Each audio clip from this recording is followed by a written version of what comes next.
Alright, this is 8.2, identifying linear functions from formulas and from tables of values. So if you take a look at the first problem, now the general form that you want to be looking for is f of x equal to mx plus b. Okay, and so a first example to look at would be f of x equal to 4 minus 3x, and we're basically trying to determine if it is a linear function and then find the slope and the y-intercept, the m and the b. So yeah, this is the form, and so yeah, this is in the same kind of form, except we just have to change it around to negative 3x plus 4, and where the negative 3 is the m and the b is the 4, the starting point. So this is kind of a generic setup on how to see that. So let's say you're doing a different one. Say you did f of x equal to 1/2 x, and that's minus 6. So determine whether it's a linear function, and if it is, what is the m and the b. Again, it has to be in this type of format because it's got to be mx plus b like this. And so yeah, this is a linear function where the slope is 1/2 and the b, the starting point, is negative 6. So that's good. Now take a look at another problem about f of x equal to 5/2 divided by x to the second power. And I can switch these around to make it negative x squared plus 5 over 2. But the problem is this exponent. I don't have an exponent in the general form of a linear. It's a 1 basically. So this tells me this is not a linear function at all, and it's not going to be a straight line. In fact, if you went ahead and graphed it, let's say I graphed this on my calculator. Okay, let's turn off the stat plot, because that's what I did last time. Let's turn it off so it's not there anymore. If I graph this by going to y equals and typed in negative x to the power of 2, and then to the right we put the plus 5/2, so plus 5 divided by 2. Okay, and then if I hit zoom 6, you can see that this is definitely not a linear line. So you can use your calculator as a way of verifying your thinking. Is this going to be a linear function or not?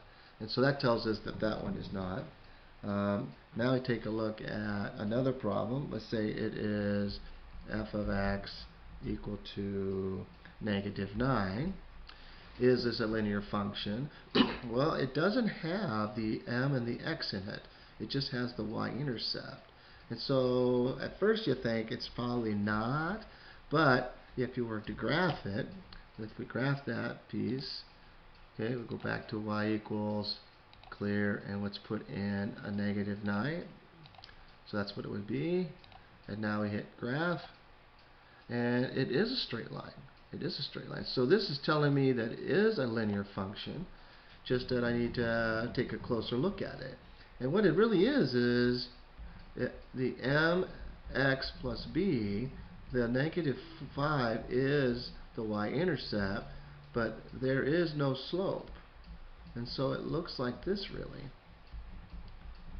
So 0 times x is just 0, so that's why it's not written. And you have the negative 9. So for m, the slope is 0, and for the b, it is negative 9. So you got to be careful with that. Okay, let's take a look at some tables. Let's say we looked at a table like the following. Let's do a table like this: x and f of x.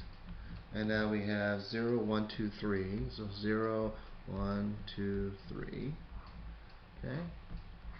And then the y values are 10, 15, 20, and 25. Is this a linear function? Well, the way I know it's a linear function or not is by looking at how the change is occurring between each number. And so here I see that it's changing by 1. It's increasing. And over here I see that it's increasing by 5. And so since it's constant like this, this is a linear function. So yes, this is a linear function. Let's take a look at another one. Let's say we did another table like so. We got x and f of x, and it's 2, -2, 0, 3, and 5. Okay? And so those are my 4 points, and the y will be 7, and they're all 7s actually. Is this a linear function? Well, again, the change here is 0. It's not changing at all. And the change here, well, it's not changing consistently. It's not going -2, -1, 0, 1, 2, 3. It's going all over the place. And so that one's not really that helpful. And so when we're thinking about it, if this is always going to be 0, this tells me that it is a linear function, but I'm not going to have a slope. Because if you graph the points, you would see that. If I put in -2, and I did 1, 2, 3, 4, 5, 6, 7, so here it is, and then 0, 7 is here, and then 1, 2, 3, 7, and then 5 is 7. You can see that it is a linear line, and it's flat where it has 0 slope. So again, I know it's linear, and it's got a 0 slope, and then my B is the start point, and that start point is always where x is 0, and so 7 is going to be my start point. And so that's how I know what the B is, because the B is also what we call the y-intercept, and the y-intercept in this table is 0, 7, and so 7 is going to be my B. And so that's another good example of what is working and how it's working on that. Okay, so a good trick or a good thing to always remember is, hey, if you're not sure, graph the points. It doesn't look like a linear line that could be drawn through all those points, and that will tell you if a table is linear or not. It's much easier to see it visually sometimes as opposed to just looking at it numerically in a table.